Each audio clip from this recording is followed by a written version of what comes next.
келжикте атканда жарым толуп жарымы калганда какой-то пароход акындык менен барып чөгүп кеткен. Ошо пароход. Кийин 2 жыл 2 күндө 78-жылы 7 ноябрда чыгарган.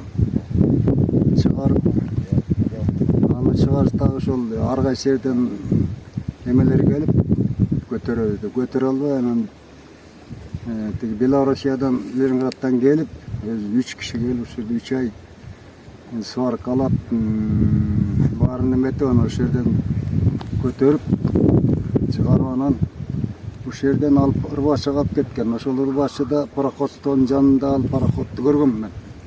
Карап турган эки жагында. Андан буяк жакта дагы бир Кама деген таш шпионка ташыган. Кийинки жылдары ошока келип анан тайзерге туруп калып салмагы менен ошол суу кирип бияка да чөгүп кеткен. А бияктагы эмне болсо бул бар эгин ташыган, бул пырак ташыган. Муну мен көрбөптүрмүн, чындыгы иш бул. А мурунку чөккөн тиги свайлар турган жерде чөккөн ошол эле жерден чөгүп ошол жерден эле көтөрүп анан бияка сүйрөтүп кетишкен. Сөзгө киргизе деген. Ошол менин маалыматым ошол. Тууралуу болдук. Ошол жылдары ошол жерде иштеп атканда Сөзгө Киргизия деген самоходду өзү ташаган баржы келип ошол жерде эгин салып жүктөп Ырбашыга алып иштер салып таштан салынганда 3000 тонна. Андан кийин бөлчөндө кийин салынган, андан кийин таштан үстү кирпич менен. Бул 2,5 тонна кирпич менен салынган. Андан тиякта 4000 жаңы салынган.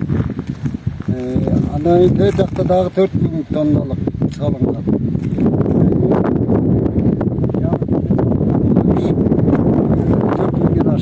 Aşağı 20.000 tonna değil kavlamış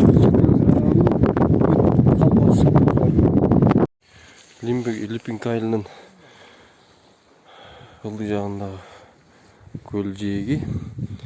Ошол жерде көлдүн ичине чөгүп кеткен эски баржа бар экен. Ошону чыгарабыз деп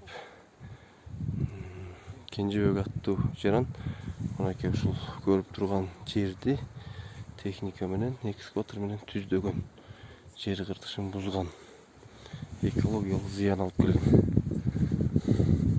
Мындан сырткары мындай болгон майда барат,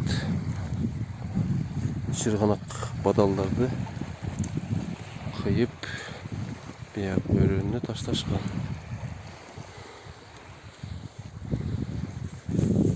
Байка, ат жөнүм ким дедиңиз эле?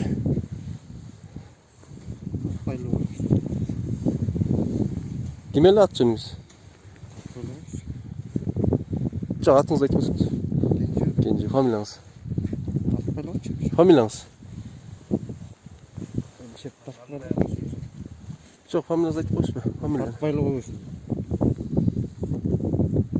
Мынакей ушул адам жакты иштеп, ореки баржаны чыгарайын деп аракет кылып жатты.